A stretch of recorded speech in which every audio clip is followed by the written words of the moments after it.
Gazette du Togo, une vision sur l'actualité togolaise et sur le monde. Éric Théophile Dupuis, il est le conseiller du président national de l'ANC, M. Jean-Pierre Fa, bien sûr, et il est à la fois secrétaire national chargé de la communication du parti au Bougie. Alors, M. Dupuis, Éric, encore une fois, bonjour. Bonjour. Alors, je précise, chargé de la communication et d'éthique. Et d'éthique. Puisque vous avez parlé tout à l'heure de la technologie de la communication justement. Et de l'information. Et on le voit avec les flyers que vous faites à travers des images sur le net. Alors, un vent de dégagisme souffle sur nombre de pays africains ces dernières années et ces dernières semaines, il faut le préciser, c'est sur le continent noir. En témoigne le départ, donc hier d'ailleurs même, de Omar El-Béchir du Soudan. La dernière fois, Abdel Aziz Bouteflika de l'Algérie. Bien avant ceci, on peut citer aussi Blaise Compaoré, Yaya Jammeh et récemment Joseph Kabila. Alors la question, pourquoi on est arrivé là sur le continent noir? Non, le pourquoi on est arrivé là sur le continent noir est une question à laquelle il est difficile de répondre. Mais disons tout simplement que c'est une prise de conscience des populations africaines qui amène à exiger l'alternance politique dans toute l'Afrique. Il faut que cela devienne une réalité. Mais dites-vous que nous sommes sur cette route, sur ce chemin, depuis bien longtemps, mais nous n'arrivons malheureusement pas à concrétiser ce que nos frères du Soudan, de l'Algérie et autres ont pu obtenir par seulement une seule chose que nous demandons, nous, à l'ANC depuis des années, que moi-même je prône régulièrement, c'est des sorties massives. C'est ça le secret de la chose. On n'a point besoin de la violence, point besoin de prendre des armes, point besoin de prendre d'assaut telle ou telle institution de la République. Une sortie massive et régulière des populations amène le régime à négocier, à accepter des transformations, à accepter des réformes. Et si le régime reste sourd aux exigences des populations, malheureusement, qu'est-ce qui se passe? Le régime tombe et il est amené à quitter le pouvoir. Si nous, Togolais, depuis des années que nous sommes dans les rues, depuis des années que nous demandons l'alternance politique dans ce pays, si nous n'arrivons pas, c'est tout simplement parce que nous n'avons pas cette constance dans la mobilisation. Constante dans la mobilisation, ça veut dire que sur 7-8 millions d'habitants, il faudrait qu'au moins, de manière constante, 1 million, 2 millions de personnes soient dans les rues pendant une semaine, 2 semaines, 3 semaines, 4 semaines. Combien de temps ça a duré au Soudan? Donc, M. Dupuis, vous aussi, au Togo, vous manifestiez pour que le régime dégage? J'ai parlé d'alternance politique. Alternance politique. Nous parlons d'alternance politique depuis des années. Vous savez, en 2005, quand il y a eu plus de 1000 morts au Togo, au lendemain de cela, il y a eu des discussions qui ont abouti à la signature de l'accord politique global. Et quel était le contenu essentiel de l'accord politique global? C'est des réformes constitutionnelles, institutionnelles et électorales qui devraient permettre la transparence des élections et donc l'alternance politique. Or, aujourd'hui, ceux que nous avons devant nous refusent cette alternance politique. Donc, le seul moyen pour amener le régime à faire les réformes, c'est des sorties massives et régulières. C'est-à-dire, dans la mesure où on est dans la rue, il faut y s'y tenir pendant des mois s'il le faut. Nous l'avons fait à l'ANC pendant presque 1 an. Mais, rappelez-vous, 12 juin 2012, il y avait plus d'1 million de personnes dans la rue. Ça a été... À l'époque du CST. Ça a été massacré par les forces de sécurité et de défense. Massacré, c'est trop dit, peut-être dispersé. Oh, massacré parce qu'il y a eu plusieurs blessés. Hein. Il y a eu des tirs même jusque dans des églises. Il ne faut pas l'oublier. Alors, prenons le cas du Soudan. Pourquoi la communauté internationale ne condamne pas le coup d'État opéré par les soldats? Est-ce que c'est un coup d'État? C'est ça la question qu'il faut se poser. Attendons, peut-être dans quelques heures, on saura. Mais ils ont déposé quand même au Mal-Béchir. Attendez de voir d'abord si ça, on doit l'appeler coup d'État ou pas. Est-ce que l'armée va s'approprier le pouvoir? Pour 2 ans, ont-ils dit? Bon, on verra. Mais quand vous voyez des gens dans la rue depuis des mois, quand vous voyez ce qui se passe dans ce pays depuis des années, bah, toute la communauté internationale souhaitait le départ d'Omar El-Béchir depuis des années. Et ça, ce n'est de secret pour personne. Il y a quand même un mandat d'arrêt qui pèse sur lui. Qui pèse sur lui. Il y a eu des massacres des populations au Darfour. Il y a eu la scission du pays. Et cet homme-là se maintient au pouvoir contre son peuple en se servant de l'armée. Bon, je ne dirais pas qu'on est dans le même cas au Togo, mais peut-être pas très loin. Alors, monsieur Dupuy-Eric, apparemment, si l'Occident soutient en souterrain donc le coup d'État, il n'y a plus visiblement de voix dissonante parce que ce qui se passe tant en Algérie qu'au Soudan, on ne sent pas tellement la communauté internationale condamnée avec verve comme ça se passait par le passé. Pourquoi vous voulez qu'on parle de l'extérieur? Ce qui s'est passé ici le 20 décembre 2018, est-ce que cela a été condamné par la communauté internationale?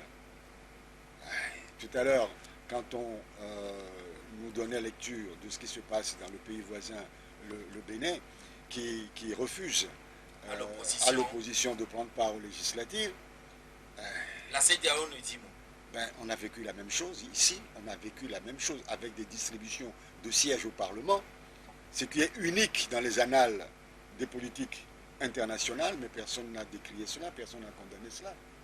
On a l'impression qu'aujourd'hui, ce qu'on appelle la communauté internationale, ce qu'on appelle l'opinion internationale, se réserve en disant, bon ben écoutez, faites ce que vous pouvez, population, si c'est bien, on va applaudir, si c'est pas bien, tant pis pour vous. Nous sommes dans cette situation-là aujourd'hui, et il faut commencer par le Togo. Alors, mais une question précise. Alors, monsieur Dupuy-Eric, est-ce que tous ceux qui durent au pouvoir en Afrique érigent ou forgent forcément un régime dictatorial? Parce qu'on parle de dictature, des régimes dictatoriaux. Parce que souvent, peut-être qu'il y a des nouvelles formes de dictature qui se dessinent aujourd'hui, mais souvent ces dictatures, ces autocrates arrivent au pouvoir par un coup d'État, arrivent au pouvoir par la force des armes. On prend le Togo, comment est-ce que le régime RPT-UNIR persiste depuis bientôt 60 années? Ça, par un coup d'État au départ, avec l'assassinat de Sylvanus Olympio et la confiscation du pouvoir. Il ne faut pas oublier que pendant de longues années, il n'y avait même pas de constitution au Togo. Ce pays a été gouverné sans constitution, sans assemblée nationale. Oui, ça, c'est de 67 à 79. Et depuis, on a mis en place une assemblée monocolore. C'est peut-être ce qui va se passer au Bénin bientôt. On a mis un semblant de constitution totalement taillée sur mesure. Et aujourd'hui, on arrive à cela. En 92, avec l'appui des populations, des soulèvements, on est arrivé à proposer une constitution que la population a soutenue en très grande majorité, mais dès le lendemain, cette constitution a été transformée pour en faire une constitution telle qu'elle existait avant, c'est-à-dire qui permet le maintien au pouvoir de ce régime. Et aujourd'hui, celui qui est là, qui dirige ce pays, est issu de ce régime, est issu d'une dictature fondamentale. Et il ne fait que rééditer ce que son père a fait pendant de longues années. Oui, mais quand même, à voir ou à bien lire les choses, est-ce réellement les personnes des chefs d'État au pouvoir qui posent problème, ou bien peut-être c'est leur entourage, ou bien toute l'équipe qui les accompagne le plus souvent qui pose problème? Si vous êtes directeur d'une entreprise et que l'entreprise fait faillite, vous êtes le premier responsable. On peut vous forcer ici la main, non? Non, mais pourquoi vous êtes président alors? Mais un pays n'est pas une entreprise. Non, mais ça doit se gérer comme une entreprise. C'est-à-dire qu'on doit voir l'intérêt de la gestion. Qu'est-ce qu'on appelle une bonne gouvernance? C'est la bonne gestion des ressources du pays dans l'intérêt des actionnaires, au profit des actionnaires, donc au profit des populations togolaises qui sont actionnaires de ce pays. Ce sont les Togolais qui détiennent le capital. Tout à l'heure, on parlait d'audit. Ce sont les Togolais qui détiennent les parts de la société État togolais. C'est comme ça qu'il faut comprendre la chose. Et M. Faure Gnassingbé, qui régente ce pays, a l'obligation de rendre compte de sa gestion aux populations. Or, depuis qu'il est là, il n'a jamais rendu compte. Son père n'a jamais rendu compte jusqu'à la fin de sa vie. Et il faut que cela change. Et aujourd'hui, avec le développement de l'Internet, avec le développement de la communication et avec la vitesse de l'information, les populations veulent savoir. Les populations n'acceptent plus que les mêmes personnes régentent leur pays pendant 20 ans, 30 ans, 40 ans, 50 ans. Oui, mais les élections démontrent le contraire. Est-ce qu'il n'y a jamais eu d'élections transparentes dans notre pays? C'est une grande question qu'il faut se poser. Ce qui s'est passé le 20 décembre dernier démontre à souhait. Vous savez, il y a des gens qui sont aujourd'hui à l'Assemblée nationale. Il y a des gens qui sont à l'Assemblée nationale qui disent « on m'a donné un siège ». Ah bon? Ah mais oui, il suffit de lire. En tout cas, comme vous parlez du Togo, revenons donc au Togo, M. Dupuis. Alors, un gendarme ouvre les feux le feu bien sûr sur son collègue là-bas et sur d'autres citoyens faisant des victimes et des blessés. Que faire pour éviter au maximum ces bavures, ces actes isolés et des corps habillés dans notre pays? Parce qu'un cas similaire s'est produit une fois, je crois, au niveau du commissariat central. D'abord, je voudrais, au nom de mon parti, m'incliner devant la mémoire de ces personnes assassinées et apporter notre soutien à ces familles qui malheureusement se sont trouvées là. N'importe qui aurait pu se trouver là Se sont retrouvés au mauvais endroit, et être assassinés froidement. Pour répondre à votre question, je me dis, est-ce qu'il y a, compte tenu de la formation militaire qu'on donne aux gendarmes et aux militaires, compte tenu de l'âpreté de cette formation, parce que je crois savoir que c'est une formation qui est assez dure, assez rude, de très bonne qualité, et compte tenu de l'exigence de ces personnes qui doivent parfois garder les banques, des nuits entières et autres, et compte tenu du fait qu'on leur donne des armes, je pense qu'il est besoin d'un suivi psychologique et psychiatrique régulier. Est-ce qu'au Togo, on a une structure de santé qui soit à même de prendre en charge tout le corps habillé régulièrement pour voir l'état mental, l'état psychologique et psychiatrique des agents à qui on donne des armes. Quand vous donnez des armes à quelqu'un, ça veut dire que cette personne-là peut à tout moment s'en servir. Il ne s'agit pas seulement de l'autorité ou de la discipline pour les y contraindre, mais de temps en temps, toutes ces personnes doivent passer des examens psychologiques et psychiatriques pour savoir s'ils sont toujours en état de servir la nation.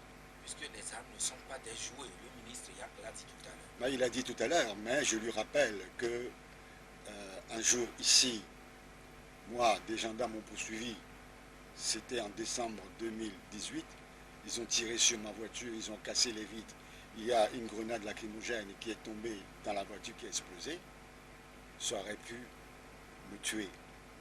M. Yak Daman a dit que c'est un non-événement. Ici, au Togo, le véhicule de Jean-Pierre Fabre, j'étais dedans, a été attaqué par des gendarmes, ils ont coupé la route, ils ont cassé la vitre et ils ont mis en joue le président national. Cette personne aurait pu tirer sur le président national et m'assassiner puisque j'étais assis derrière. Cela n'a pas ému M. Yak Daman. Cela n'a pas ému M. Yak Daman. Il n'a même pas eu l'élégance de présenter des excuses au chef de file de l'opposition de l'époque. On récolte souvent ce que l'on sème. Oui, peut-être un oubli à l'époque, ou bien cela lui aurait échappé parce que vous étiez dans la fleur des manifestations. Quand on est ministre, on assume ses responsabilités, on ne passe pas sur les radios en essayant de travestir la vérité.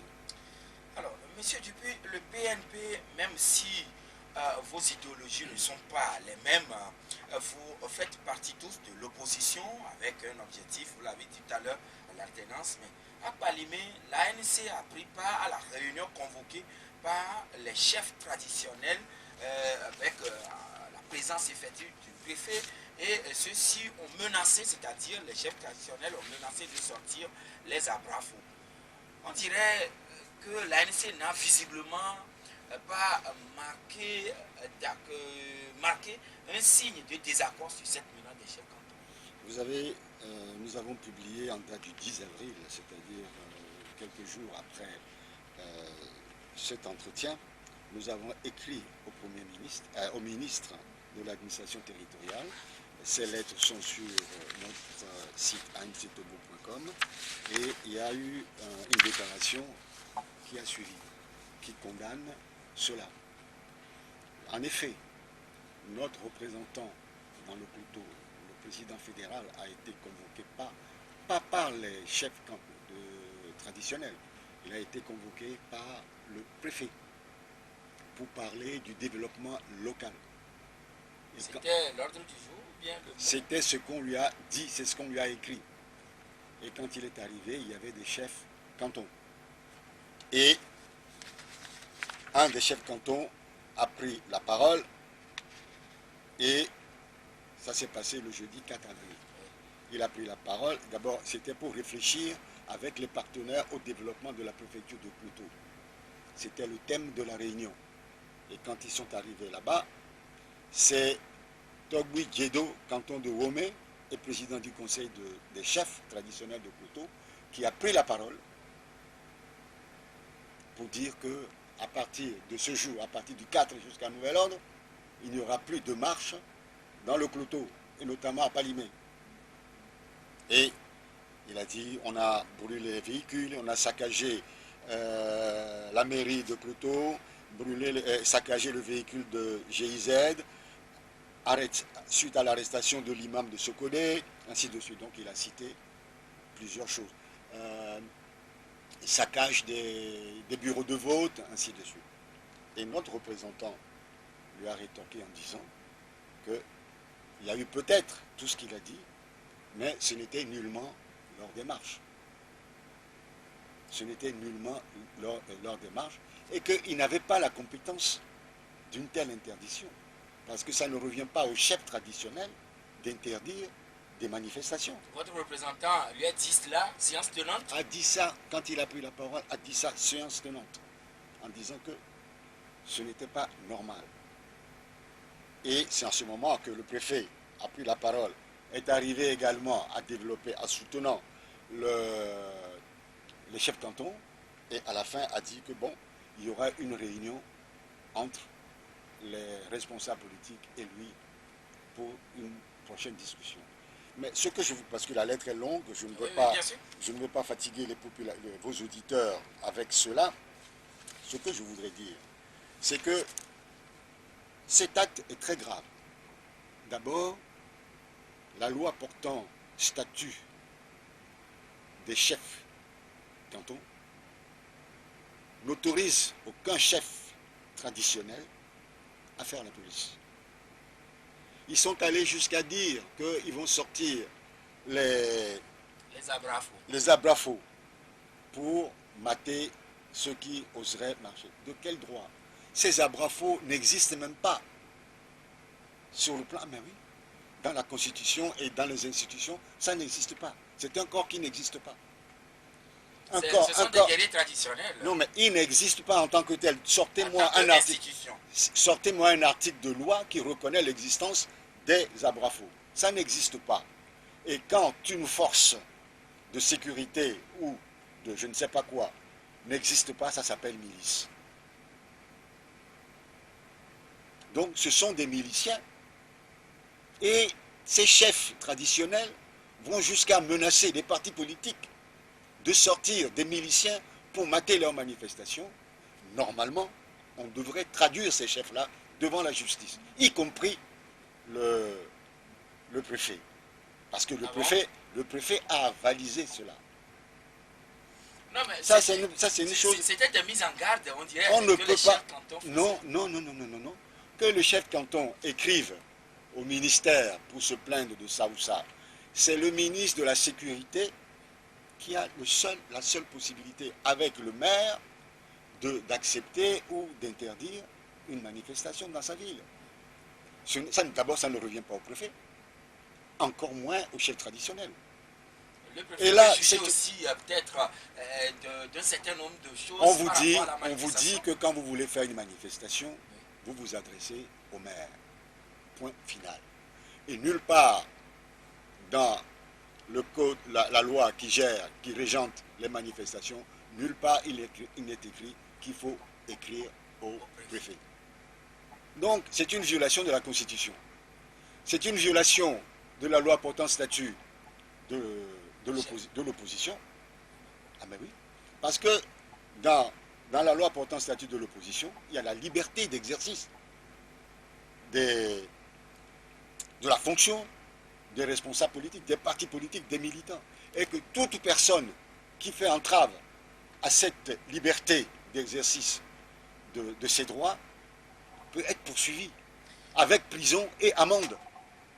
C'est écrit dedans. Quand on fait des lois au Togo, on ne les respecte pas. Et les premiers à les violer, ce sont les dirigeants de ce pays. Mais et je peux vous dire, monsieur, les manifestations comme étant des manifestations violentes. Monsieur, c'est ce qu'ils disent. Comment est-ce que vous pouvez présager d'une manifestation violente? Il n'y a jamais eu, du moins à ma connaissance, quand je fais une manifestation, quand on organise une manifestation, il n'y a jamais eu de violence. Et la violence ne vient jamais des manifestants. La violence vient des forces de l'ordre qui cherchent à empêcher la manifestation.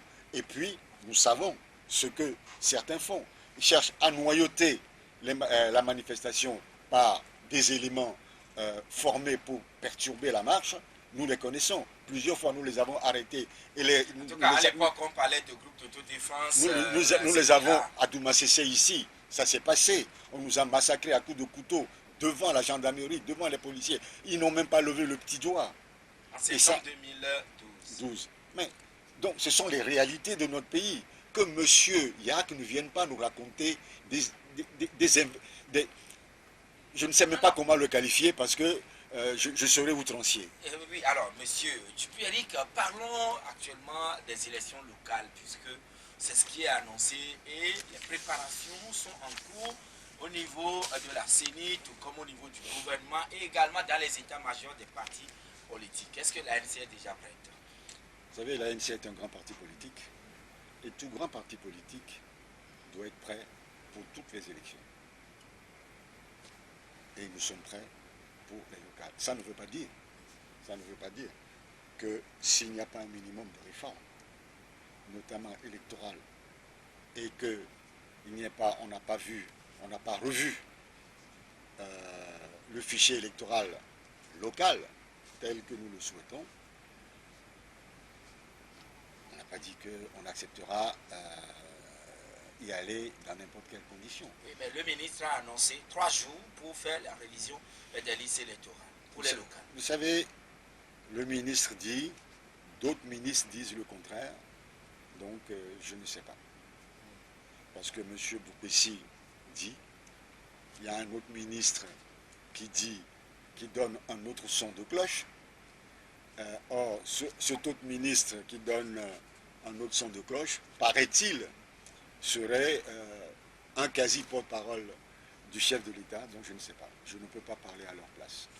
Mais quand même, vous le savez que on doit faire la révision des listes électorales pour permettre à vos militants, puisque quand vous étiez à la C14, vous avez appelé à boycotter ou qu'ils ont abouté l'enregistrement sur les listes électorales. Ce n'est pas seulement ça.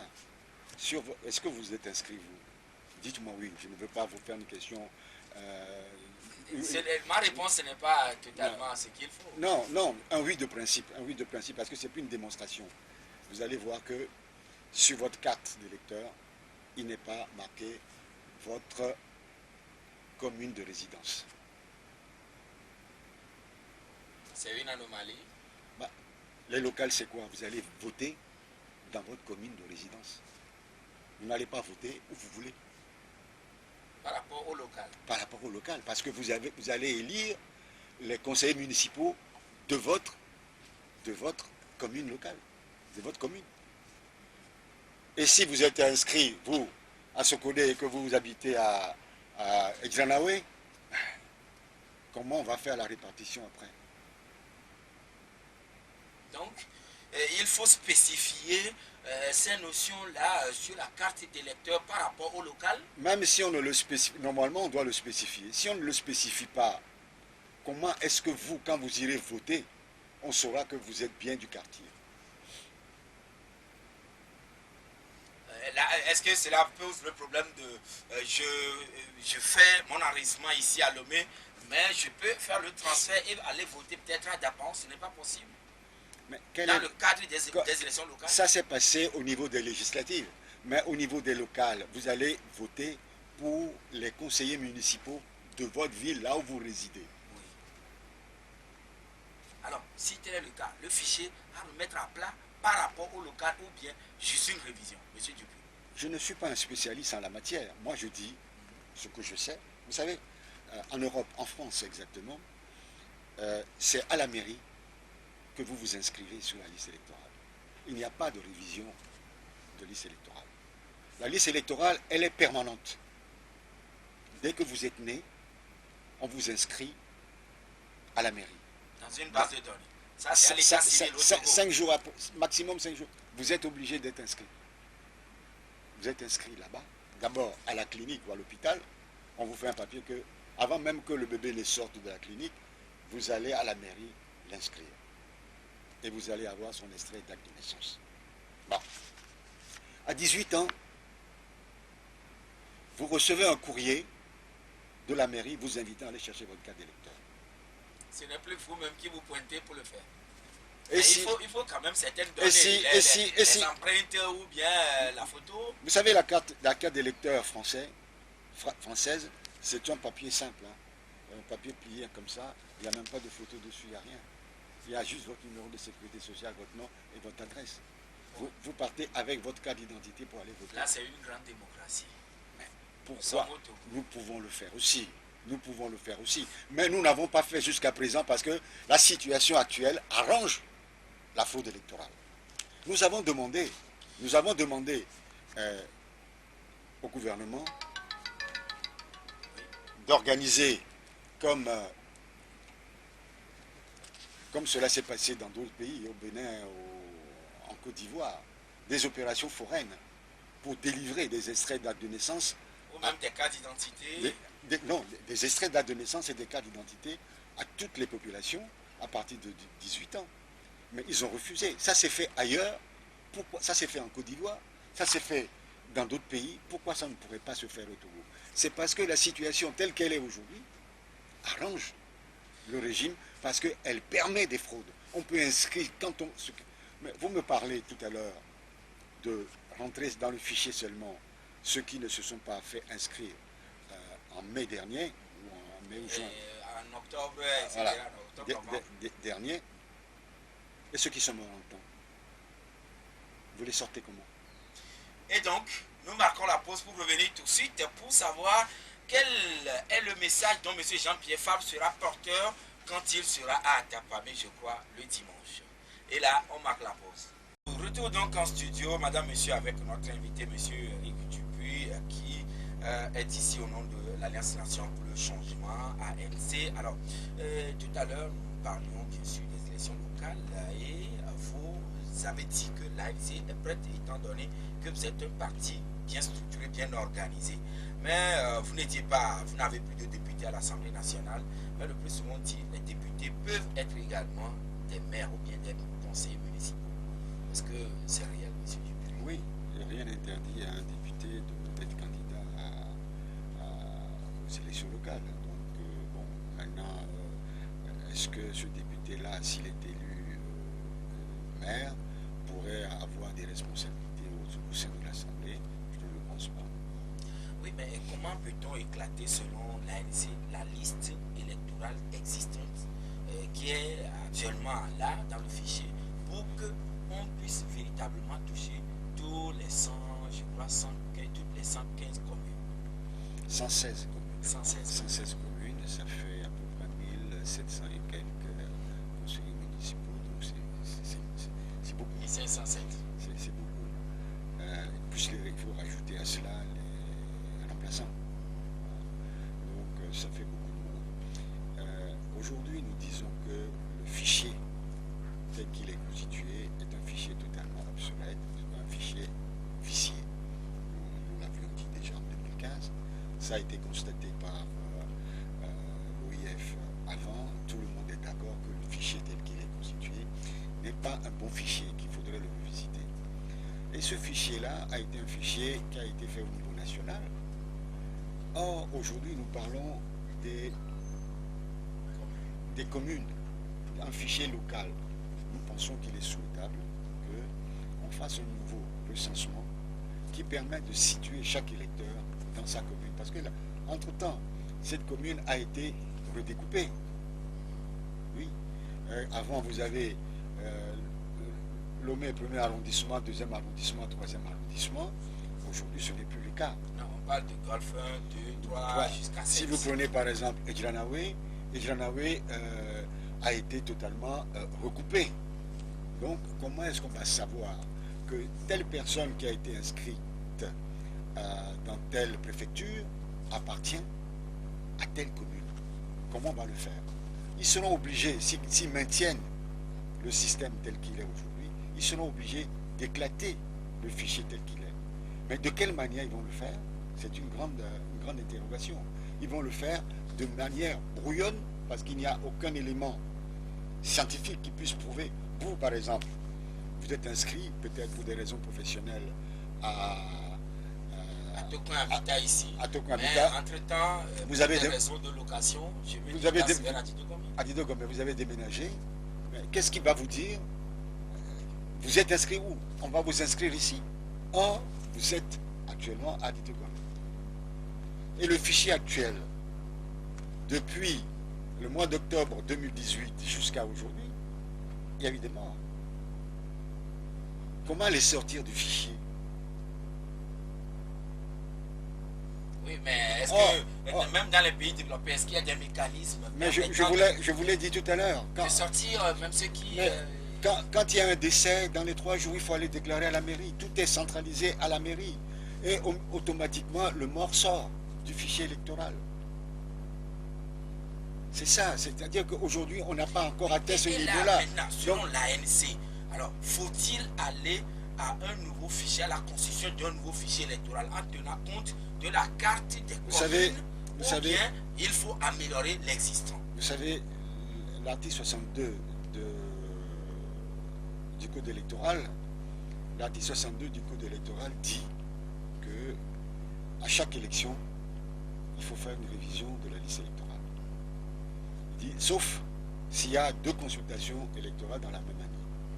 C'est-à-dire au moins c'est une fois par an. Mais dans son alinéa 2, je crois, l'article dit que le gouvernement a le pouvoir d'organiser un recensement électoral exceptionnel par décret ministériel, décret du Conseil des ministres. Diantre, ça fait 32 ans qu'on n'a pas organisé d'élections locales dans ce pays. Et si on veut que cette élection, pour la première fois dans ce pays, soit propre et qu'on puisse installer des gens voulus par les populations à la tête des mairies pour qu'effectivement ça soit une base démocratique dans nos pays, je pense que cet effort est nécessaire. Or, aujourd'hui, on a l'impression que M. Boupessi s'enferme dans une rigidité qui est propice à la fraude, qui est propice à ce qui a été toujours fait, ce qui a été fait encore il n'y a pas longtemps, en décembre 2018, c'est-à-dire donner des postes à des gens. On va faire des élections locales, mais en réalité, ça ne sera pas tellement différent des présidents Nous parlons des élections locales, M. Dupuis. Alors, quel rapport entre la fiabilité de l'élection, des élections locales et le développement local? Mais si l'élection est propre... L'intérêt des élections locales, c'est de porter à la tête des communes des gens que les populations auront choisis. Pour que elles se retrouvent pour mieux gérer leur commune. Et quand vous avez les conseillers municipaux forment en quelque sorte le Parlement autour du maire.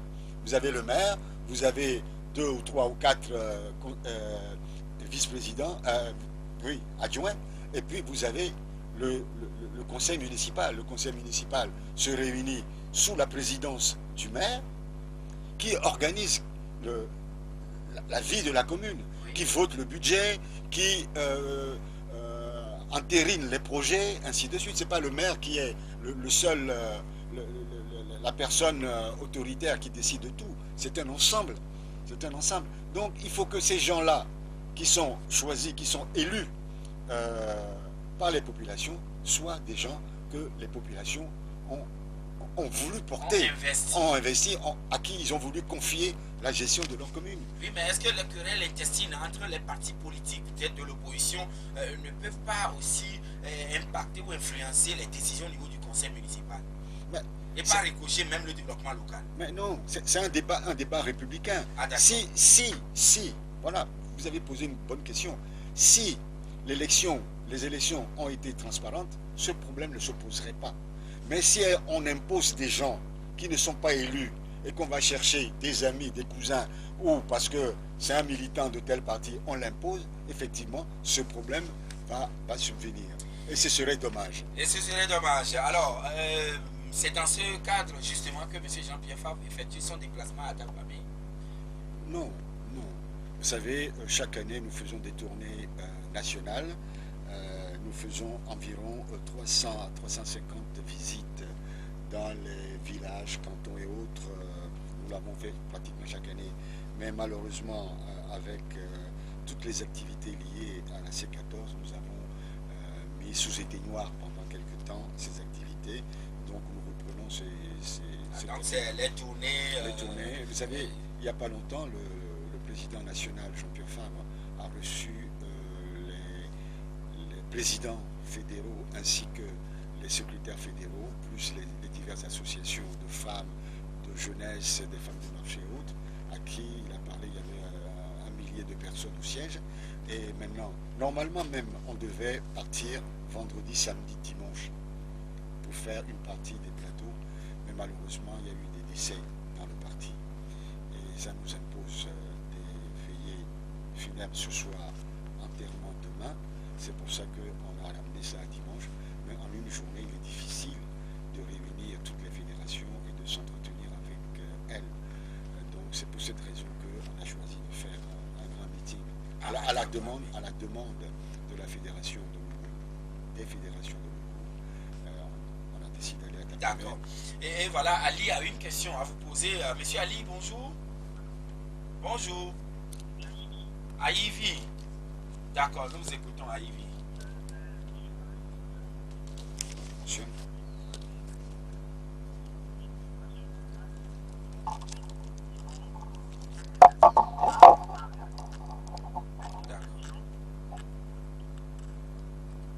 Allô? Oui?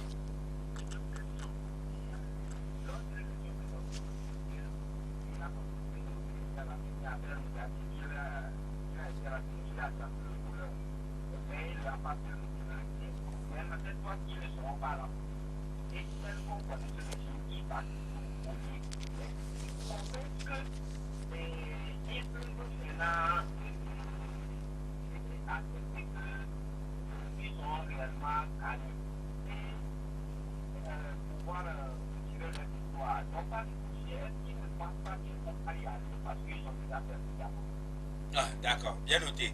Et derrière lui, c'est Pelé. Bonjour. Oui, nous vous écoutons, Pelé.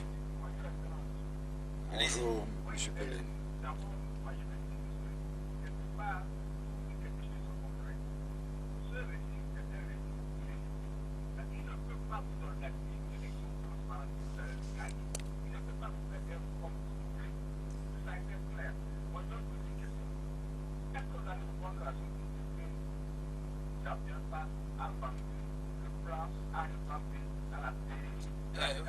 Allô? D'accord. Nous allons accueillir M. Gado.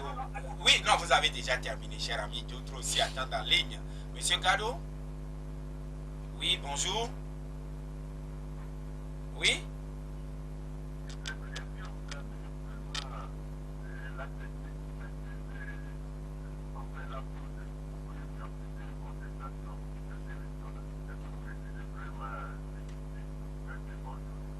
Bien noté. Et on va accueillir le dernier intervenant. Allô? Oui, bonjour, monsieur Kojo. Bonjour, monsieur.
D'accord.